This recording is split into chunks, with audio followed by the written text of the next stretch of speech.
Ok, dans cette vidéo, en fait, on va refaire le petit calcul qu'on a vu juste avant et on va démontrer que 0,9 avec motif à l'infini, c'est égal à 1.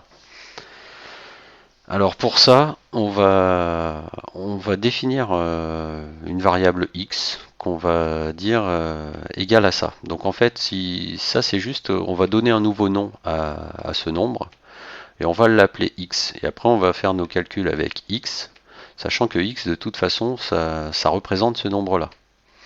Mais l'idée, c'est que, bon, en fait, c'est un raccourci, c'est pour éviter de recopier à chaque fois 0,9 bar, on écrit simplement x. Donc, on renomme ce nombre-là comme étant x, et après, on va chercher une équation que ce nombre-là vérifie.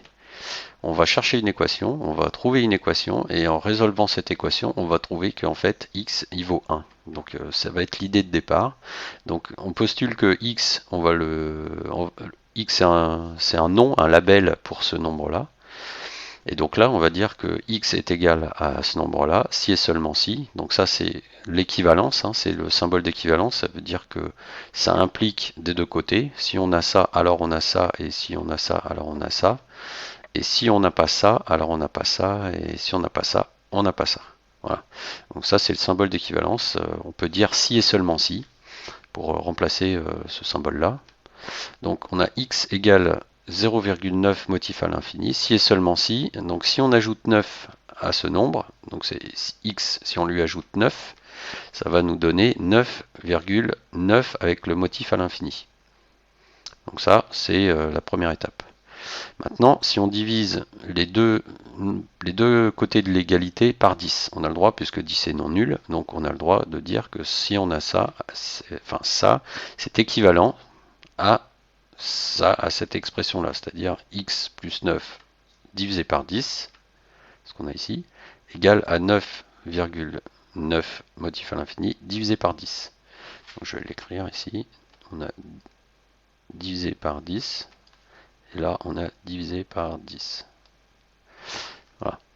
Mais quand on divise par 10, ça veut dire qu'on décale la virgule ici, d'un cran vers la gauche. Donc en fait, qu'est-ce qu'on a? On a 0,9 et 9 motifs à l'infini. Donc c'est 0,9 motifs à l'infini. C'est la même chose. Donc on se retrouve avec une expression qui nous dit que si x y vaut ça, alors x y vérifie l'équation x plus 9 divisé par 10 est égal à x. Et donc maintenant, ce qu'on va faire, c'est qu'on va résoudre cette équation. Et donc pour résoudre cette équation, ce qu'on va faire, c'est qu'on va multiplier ici des deux côtés de l'équation par 10, puisque là on a le droit. Donc ça nous fait x plus 9 est égal à 10x, à 10 fois x. Parce que là on multiplie par 10 et là on multiplie par 10, donc après ça simplifie ici. On a x plus 9 égale à 10 fois x. Les x, on les passe du même côté. Donc là, le x, on va le passer de l'autre côté, c'est-à-dire qu'on va faire moins x des deux côtés. Donc là, on va faire x plus 9 moins x égale à 10 fois x moins x. Donc 10 fois x moins 10 fois x moins x, on l'a ici. Et x plus 9 moins x, c'est-à-dire qu'on a 9 et on lui additionne x et après on lui retire x. Donc c'est comme si on faisait rien, c'est comme si on avait simplement 9. Donc là on a 9 égale à 10 fois x moins x, mais 10 fois x moins x, on peut très bien dire que c'est 9 moins x, enfin 9x, c'est-à-dire là on réutilise la distributivité.